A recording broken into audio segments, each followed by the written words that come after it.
Mr. Trouble never hangs around when he hears this mighty sound. Here I come to save the day. That means that Mighty Mouse is on the way. Yes, sir, when there is a wrong to right, Mighty Mouse will join the fight. On the sea or on the land, he gets the situation well in hand. So though we are in danger, we never despair, 'cause we know that where there's danger, he is there. He is there on the land, on the sea, in the air. We're not worrying at all. We're just listening for his call. Here I come to save the day. That means that Mighty Mouse is on the way.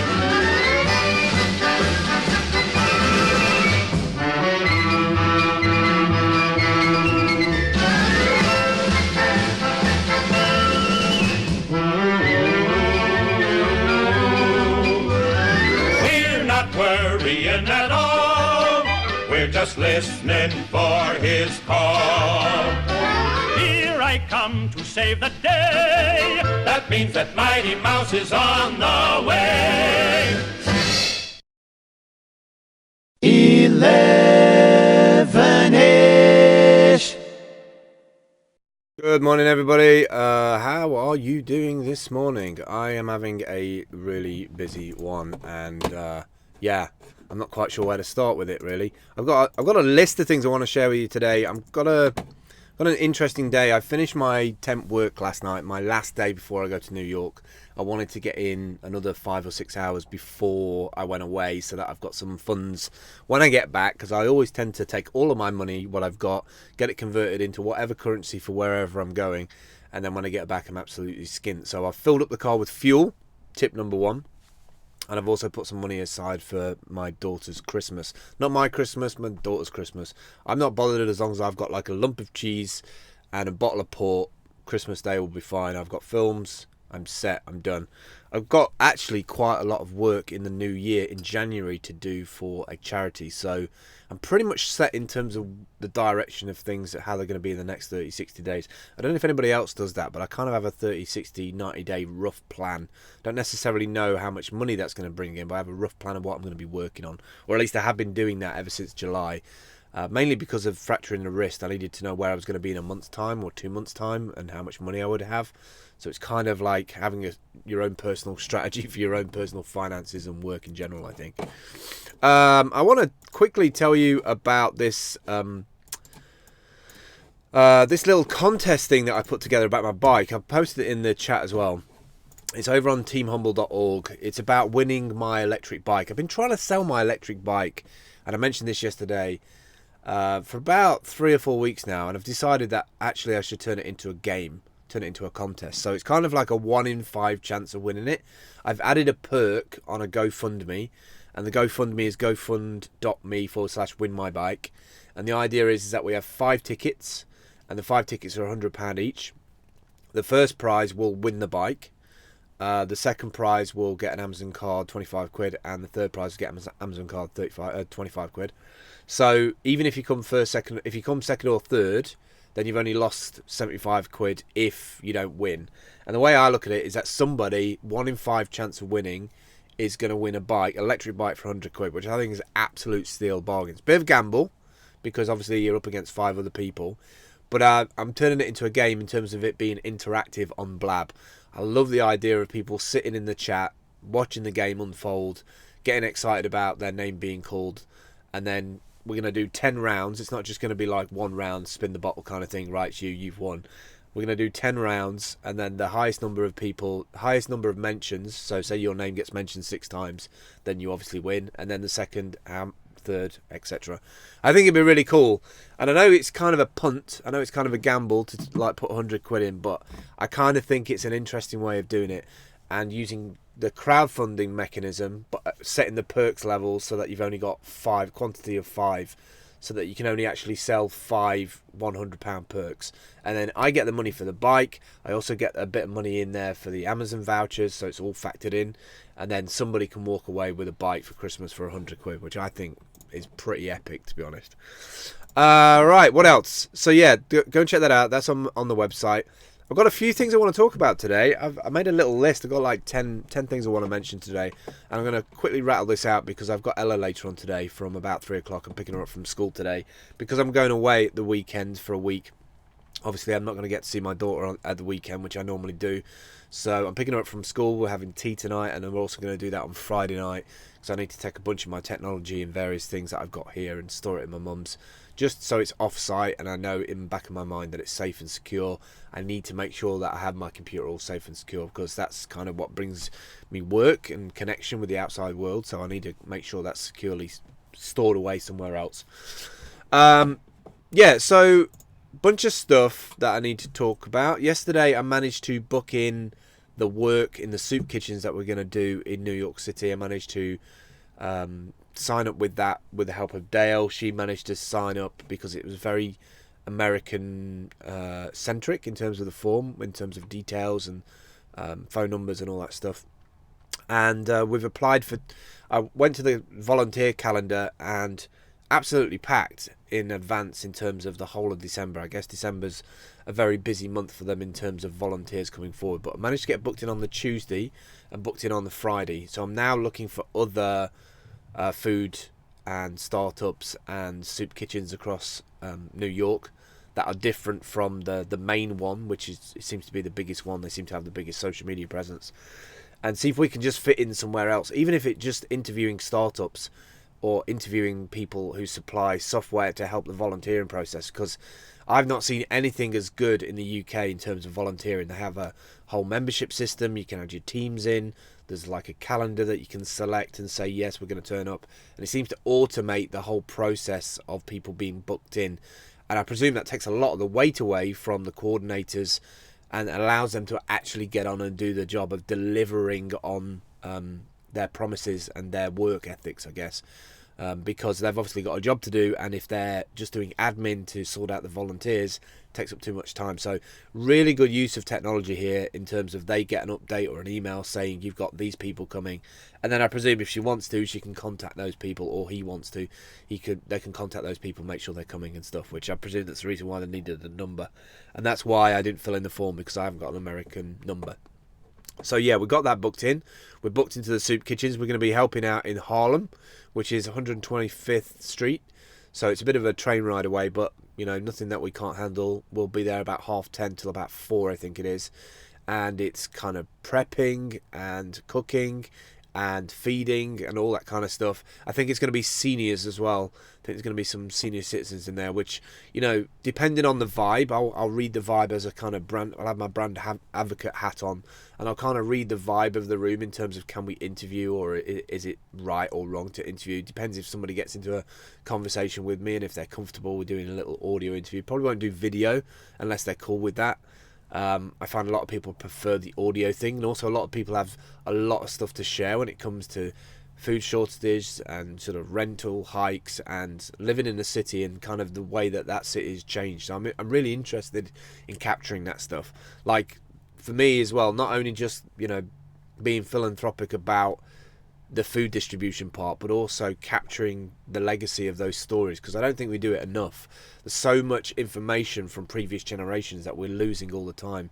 I wish I'd interviewed my granddad more about his Rolls-Royce days and working as a union man, and so many pearls of wisdom that I just didn't capture. It's frustrating to me as a storyteller, as a social media advocate, of capturing that stuff, because I always get some massive takeaway from it as well. Not takeaway. Now I'm thinking of Chinese food. Yeah, so we booked that in. Got some more chasing to do on that. Also, got a bunch of work to do on Try the World. There's a lot of stuff on Try the World that I've got to do. Morning, Megan. Megan's just joined the chat room on Blab. Got a lot more work to do on Try the World in terms of the get together for that. I think there'll be some kind of advocacy work for 2016 regards Try the World. I love what they're trying to do in terms of their boxes, but I also think there is an opportunity there as advocates to either make our own box or come up with a box that adds to that. That's a tractor, by the way. Countryside living for the win. Everything's raw, everything's live and direct, and I've got my door open as well because like these lights are super hot and I need them to be on for the gen locking. So yeah, there's that. I've got to get on the case with that. The website work for that. I know that we've got a really good idea. I know that it interfaces with what they're trying to do. It also interfaces with what I'm trying to do in Spain in 2016. And so I think we can marry the two worlds together. We just need to kind of hone the details, and I'm going to try and do that tomorrow. I was going to do it today, but the day's just running away with me. It's like 11:30 now. I've got to pick Ella up at 3. I've got like 4 hours to do a bunch of stuff in terms of logistics for changing US dollars and all sorts today. So it's going to be a tight day. So there's some advocacy work there I've got to do. Also going to be updating the projects for 2016 on teamhumble.org's website. Also the bios. If you have been to the website and you're in the squad, send me your bios over. You can get a rough idea of what I'm going for. I'm working on my bio, and then you can get a layout idea in your head of how many words you're going to need. I've also put the pictures that we've recently got, but we're going to need to get some more pictures as well in New York, I think. Submitted the app. That's another thing I want to talk about. We submitted the app to the App Store. I'm not sure how you go about doing the Google one yet. I need to investigate that a little bit more. But the app behind the background, the app behind the work that's going on behind the scenes with the app is quite intense because I'm having to break down the different categories and put the different things in there because the RSS feeds it's a bit too clunky. You just get a really, the picture doesn't look right, the information doesn't look right. They've got their own content management system in this app, so I'm going to start using that a bit more in terms of who is Team Humble, when did it start, sort of the background stuff, what we're trying to do, the membership sign up, all of those individual pages, which might mean I need a picture for each one, might need a video for each one. A lot of custom work, a lot of graphic work to be done, but I don't mind doing it. I actually enjoy doing it. I'm not like complaining about it. It's just it's time. It's a time-based thing. What else? Yesterday I saw something quite interesting, and I found this from Nomad List. I don't know if you caught the video elevenish yesterday, but they I joined Nomad List on Cyber Monday. Actually, it was Monday, not yesterday, and it was, I think it was $25 instead of $65, and it gave me access to over 10,000 people on a Slack thing called #Nomads, which is this huge like Slack channel for nomads, digital nomads all around the world. Like 10,000 people, members are on it, and it's broken down into 207 different channels. So there's loads of content, loads of stuff in there. And somehow I found this link, but I didn't realise this was happening. But it's now possible for you to become an e-resident, so an electronic resident with a digital ID, which I've not seen anybody else do. And I think England were trying to do digital IDs, and I think we're all kind of against it because we're a privacy thing, etc., etc. But I've been looking into the e-residency for Estonia, apply.e-estonia.com, and it's this ID card where they collect together various information about you. You can do all your banking, you do all your tax submission, you can even set up a business. And as a digital nomad who's traveling around, who kind of needs bank accounts and maybe a business to be able to get like drop shipping or whatever, I really like the idea that a company has started to realize that its country is losing a lot of its digital talent, but it wants to bring in more talent. So how do you go about doing that? You kind of offer some kind of residency, but the issue is digital nomads are traveling around from different countries to different countries. So the best way to do it is to kind of open up an e-residency, which is by electronic residency, where you can travel around the world, but be travel to the country, get to the border, show your digital ID card, and you can stay there for X amount of time. I need to look into it more. There's like an about page for it, but it's the first country that I know of that are doing e-residency. So like if you are a digital nomad or you're interested in traveling around, it's worth looking at this, because I think this is kind of going to be the future for different countries, is having these digital e-residency cards. Yeah, so there was the app. I also pushed the photos, the final photos that we got back for the Christmas sweater stuff for Megan and William last night. They're on the site, teamhumble.org. I'm also going to start putting together a monthly outgoings blog post for Team Humble of things where we're spending money, because I not necessarily follow money in terms of where it gets spent, but there's money being spent on Typeform, on hosting, on a variety of different things. And I think in terms of building the community up and scaling it and people understanding where the money goes, I think it's good to be completely kind of transparent in terms of that stuff, because I look at my sort of web outgoings every month and it's literally a couple of £100 a month. Instead of it being loans and mortgages and, you know, direct debits, it's kind of like web tools. And I've been thinking about this for the longest time in terms of how can we do that in a democratic way where people pay into the pot to maintain those services across the board. So if there's like 100 of us, how can we break it down so it's like £1 a month or £2 a month? Wikipedia do this really well, actually. They've just started to put these banners at the top of their site saying, you know, if everybody donated £2 in the next hour, then we wouldn't have to have this banner at the top of the screen.